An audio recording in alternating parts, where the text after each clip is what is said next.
because this stand is so tall, it was kind of awkward for me to put it up on here.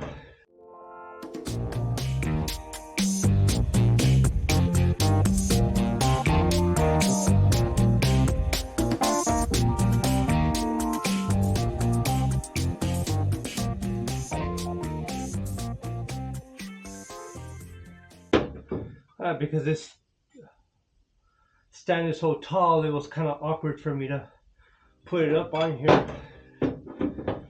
And I hate not using my legs. But nevertheless, I got it done. Alright, well, that's done. And again, because I didn't put a lot of my tools away at the end of the day, here I go, I have to go and look for them again. So, I'll be back. Try to keep your main tools close together, put everything back where you got it from, that way you're not struggling like I did. Of course, many of you already know that. It just makes the job much more easier. So these go to the door panels right here. 1, 2, 3, 4.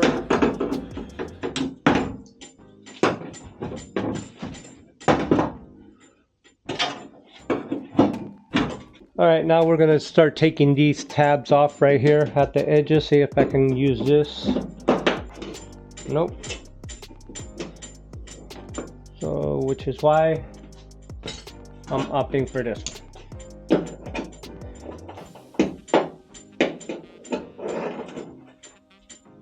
And we'll be back when I have them all removed. I got the door off, as you guys saw earlier, and I was able to sand it down as much as I can, just up to the edges where it'll be painted. But now that I know both sides are now sanded, so I'll be able to spray the primer on there and then throw the color on there. So this is how it looks now.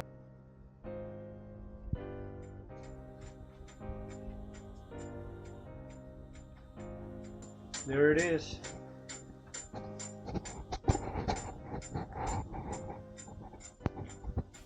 Other than that,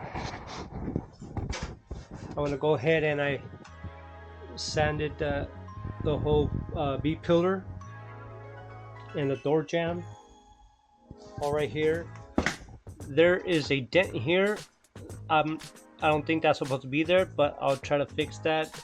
I started scuffing all of this because since you're not going to really see it, but I just need to get it at least nice and prepped. I need to still remove this RTV that's here, this glue, and then try to get some soapy water and scrubbed all through there. I'm not taking off the fender. I'm not going to go into it that deep. Just need to scuff all of this out of here. I got the rail, the roof rail. Just need to scuff it a little bit more. And then if I only told you what I found. So I'm not sure if you guys can see that, but you see all that rust on the roof right here? At some point, some way, somehow, the water was leaking in. And of course, it had to go through here, which is why there's rust holes and some pitting, right? That's my guess. And then it started seeping in through there. Then a lot of condensation over the summertime and whatnot. Of course, it's gonna get all that rust. Then I found these rust holes right here. And I thought, hey, well, that's not bad. Until I came in here for something. I was trying to look at the B-pillar. Then I looked up, and what do I find? All of this eaten out from rust. Now I have to patch that up. I'll try to find a way, because there's no way that I'm gonna be, cutting the roof and doing all of that stuff. At least all of this right here, I'll be able to scrub it with my DA, put some rust protectant on it. If not, I'm going to put some of this, throw on the fiberglass Bondo in there, or I'm going to get some metal Bondo, because I'm not sure if you guys know, but there is metal Bondo that you can throw on this. So I'm just going to have to probably do that and fill all this up right here until I get it. Trying not to cover this hole and this hole right here, because that's where the molding goes. Also, if anybody knows, there's 2 window tabs, plastic ones. You guys have any idea where I can get those? Please let me know. I'm almost done scuffing it here, right here in this area. Again, it's probably gonna take me a good while. Continue sanding this. This is all that's left on here. I inspected this one. This one looks good and clean up here. Now I just need to get this door off. So if I can get this door off right here, I'll need to move the car. That way I can go ahead and do the same thing. I almost got all of this anyways. There's not going to be that much done to it. However, I forgot. I wanted to see if there was a dent here. Nope. It's flat. Well, good thing because I have my tack welder. But here it is. And of course, Chicago Electric. I should have showed you earlier.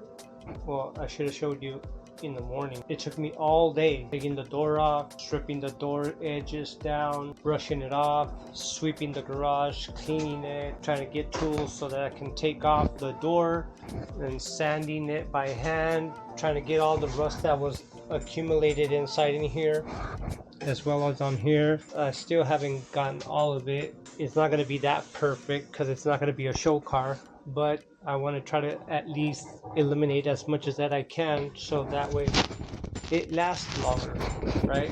My mind has been focused on the door jambs all the way around. Here I wasn't able to get everything.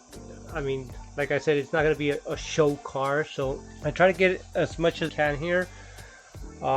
Sanding it, scuffing it, and wiping down the grease that may be there, trying to eliminate as much of the rust that I can from here. And tomorrow I will blow off all the dust here and then wipe it down, vinegar and water. Then I'll get some metal cleaner. Also, I'm gonna try to get this dent out first. I'll get my dent puller and then I'm gonna grab my hammer here as well, try to get that knocked out and try to get my line back here. Tomorrow I'm going to see if I can move this car over. I need to move this car a foot. As soon as I move the car a foot over, I'll be able to remove the other side of the door. And once I do that, I'll do exactly the same thing that I did to this door right here. Exactly what I did to this door jab, I'll be doing on the opposite side.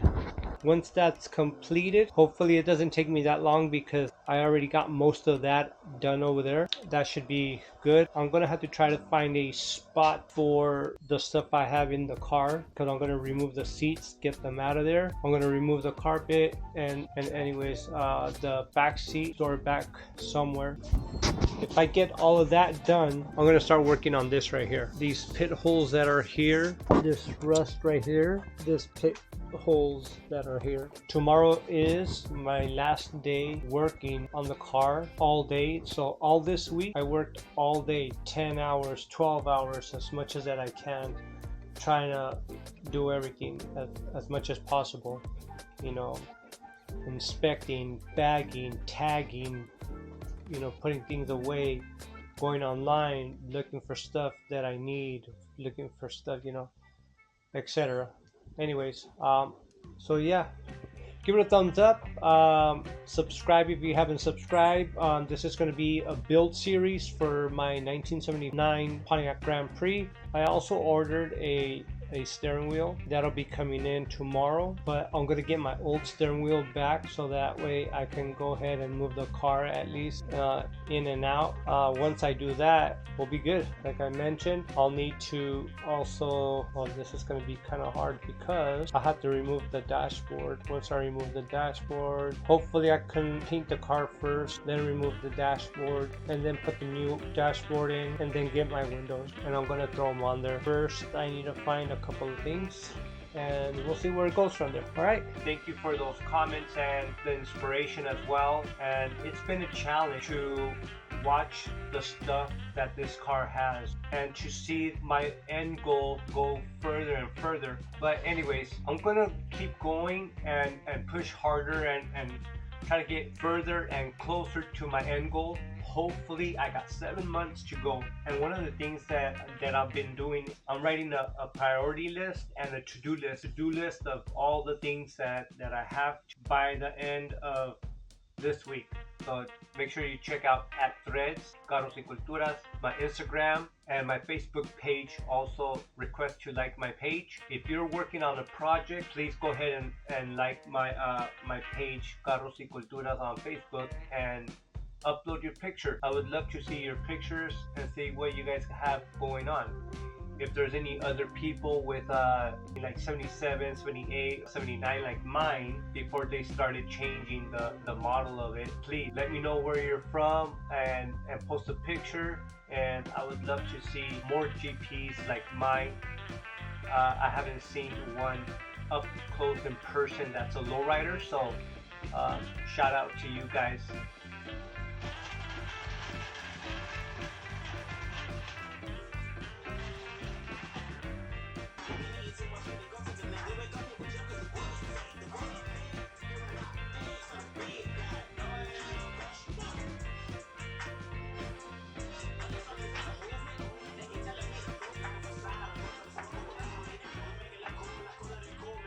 Alright, so I'm using, because I have to move the car over, I don't have a steering wheel. I don't want this day to delay any more than what I need to.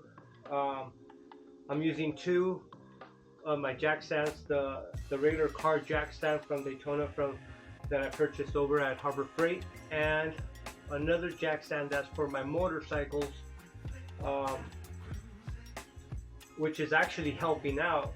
So I put that on the other side underneath the body of the frame, and then this one as well.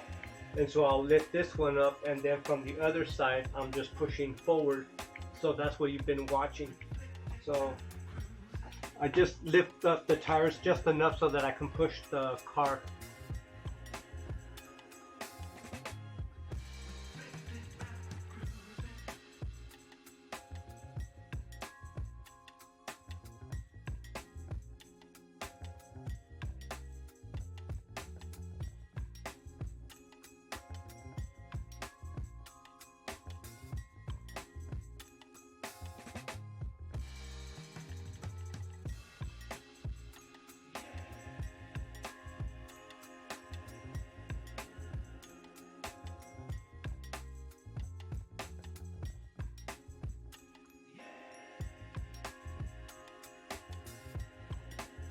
Well, there you go. That's how I took off the passenger side door, and you saw me take off the driver's side door. Now, I'm pretty sure you guys were skeptical about that, right? In fact, I know you guys were skeptical of how I was going to take this off by myself, but I got it done. Gonna go ahead and finish sanding off. And as a matter of fact, I'm going to be grinding off with the wire wheel as much as I can here. This is how rusted it looked like. I'm not going to show you the process on cleaning the door because it's the same process that I did yesterday with the angle grinder and a wheel brush. Angle grinder purchased over at Harbor Freight, and then the wire wheels as well, 4.5s, and that worked. Door hinge as well. Afterwards, I did it sandpaper and try to clean that up a bit. I'll get back at you guys in a bit after I get everything done here, and we'll see how it goes. Remember, our priority will go based off of that, so we have a step-by-step guidance.